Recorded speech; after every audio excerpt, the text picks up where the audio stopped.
մոռացեք Զանգեզուրի միջանցքը, լինելու են ճանապարհներ, դրա մասին խոսել ենք, դրա որակումները, դրա իրավական ձևակերպումները բազմիցս տրվել են, տեսել եք նաև, որ Ադրբեջանից հնչում են արտահայտություններ, որոնք ասում են մենք օրինակ կուզենայինք, որ ամբողջ Ադրբեջանը միջանցքի վերածվեր եւ այլն եւ այլն, դրա համար դրա հետ կապված կարծում եմ ամեն ինչ ասվել է, հիմա նորից նույն բանը կրկնելը սխալ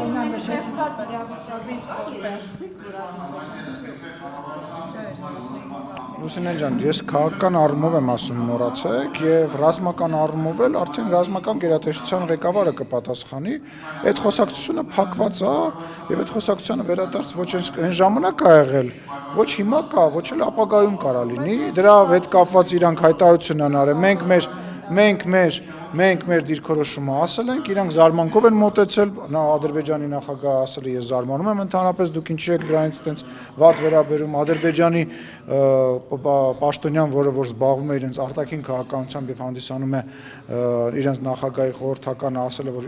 ինչ են հայերը այդպես ցավագին տանում, մենք կուզենայինք որ ամբողջ Ադրբեջանը լիներ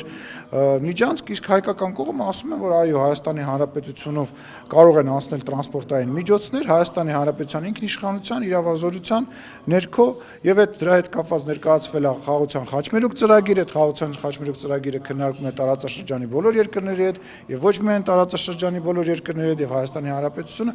այո պատրաստ է բոլոր երկրների հետ, ինչպես Իրանի հետ եւ Վրաստանի հետ ունենք բաց սահմաններ մեր իրավազորության եւ օրենքների հիման վրա, դա անել որևիցե նոր բան մի փնտրեք, չփնտրեք ու մի խոսեք։ Պարոն Սիմոնյան, նիստի ժամանակ արդիական է խաղաղության խաչմերուկը Իհարկե, բա հենց այս պայմաններում է արդիական, որովհետև եւ տենց խոսք է, չէ՞, ժողովրդական, որ մի դուր բացվում է, մի դուր փակվում է եւ հակառակը, որ մի դուր փակվում է, մի դուր բացվում է։ Հիմա եթե դուք օրինակ համացանցում կա, հա, տեսնում եք քարտեզը, որտեղով են ինքնաթիռներ թռնում եւ ակնհայտ է, որ Հայաստանի եւ մեր տարածաշրջանը այս պայդրությամբ հաստատի օդային միջանցքի է վերածվել քաղաքացիական ինքնաթիռների համար, այո, իհարկե արդիական է եւ ինքը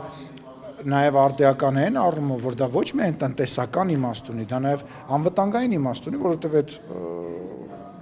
կապը նաեւ իրանից տնտեսական շահեր է հետապնդում բոլոր երկրների համար։ Նորից եմ ասում, ժողովուրդ, նորից եմ ասում, պատերազմի հետ կապված ռիսկերը այսօր մինիմալ են եւ